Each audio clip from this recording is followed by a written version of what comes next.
Okay, in this assignment, we're going over some Enlightenment thinkers, some really smart people that influenced our government. So you want to make sure that you have your Enlightenment thinkers chart out with you as we work through this slideshow. So before we get into any specific Enlightenment thinkers, let's talk about what Enlightenment means. It was really just a time where people were using science and reason to make their decisions as opposed to religion. So some of these people in this presentation you'll see are more enlightened than maybe some others. Make sure that as we go through this video, you pause it so you have time to write down the information on your chart. If you're looking at it right now, those first few boxes should be self-explanatory, but if they're not, ask. So let's focus in on those last two boxes. The second to the last one is where you're going to put the person's most important idea. And all of that information will be in purple on all future slides. Now let's look at the very last box. This is where you're going to tell me how we're going to use this person's ideas in our modern 2019 US government. And all of that information will be in orange. Okay, so William Blackstone is one of the less enlightened thinkers than maybe some other people you'll see here on this slide. It doesn't mean that he's not as smart, it just means that he doesn't use as much reason and logic in his beliefs. So one thing he believed is that the laws that humans create should not violate the laws that God created. Now, we don't necessarily use that here in America because we have freedom of religion. So everybody's got a different religion. So we're not going to make laws based on that. Now, what is important that he believed in are these primary personal rights. So he believed the government should protect three things. One, personal security. That means that you should feel safe. Two, personal liberty. That means that you should have the freedom to make your own decisions without the government, punishing you. And lastly, the right to private property. You can own your own stuff. Okay, so if we're looking at Montesquieu from a modern viewpoint, he's a bad dude, because he doesn't believe in equality. He thinks women are inferior. He thinks slavery is okay. But back then, he was actually really progressive because he thought that all religions should be tolerated equally. And that was actually a really big deal at the time because back in the 1700s when he was alive, most European countries said that you had to be the same religion as the monarchy. Now, the reason why we care about him here in America is because he came up with the idea that government should be divided into three branches and that all those branches should check the power of other branches to make sure that one doesn't become too powerful. That's exactly what we use here in America when we have the legislative, executive, and judicial branch.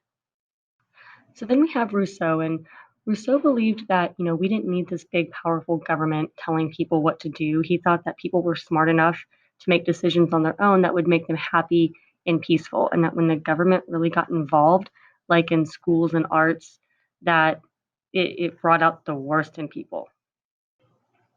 So, he believed in this thing called direct democracy, which is where the people vote on every decision that the government makes. We don't have that exactly here in America, but we do have a democracy where the people do get a say and do get to participate in their own government.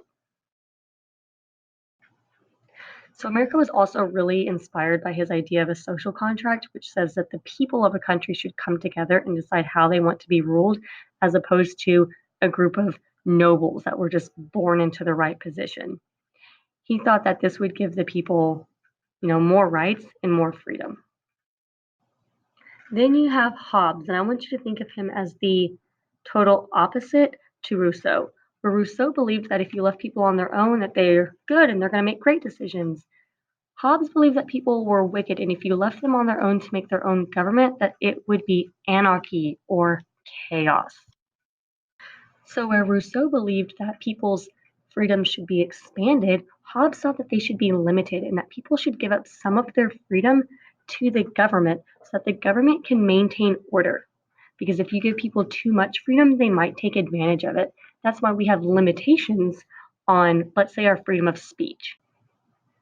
Our First Amendment is actually a really good combination of both Rousseau's and Hobbes's ideas.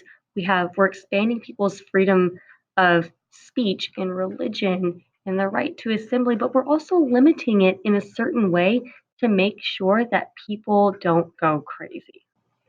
For example, you have the freedom of speech and you can say whatever you want until those rights start to interfere with other people's rights. So you can say whatever you want, but you can't threaten people or try to, make up lies about somebody's business. Those are some limitations.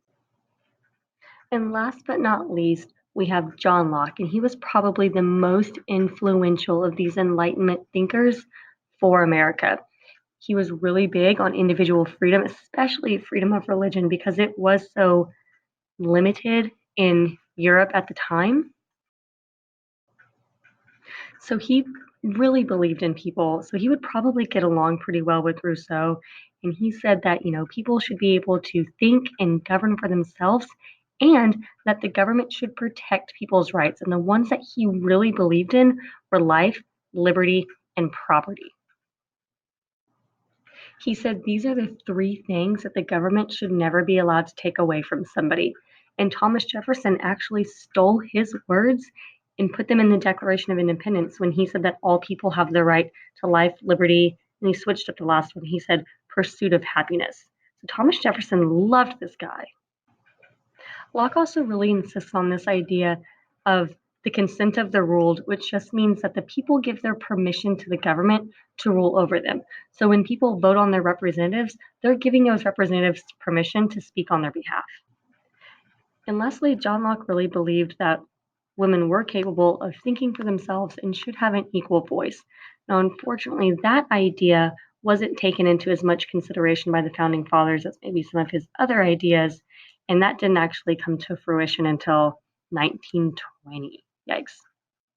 Okay, so that sums up the important Enlightenment thinkers that you need to know about for this unit.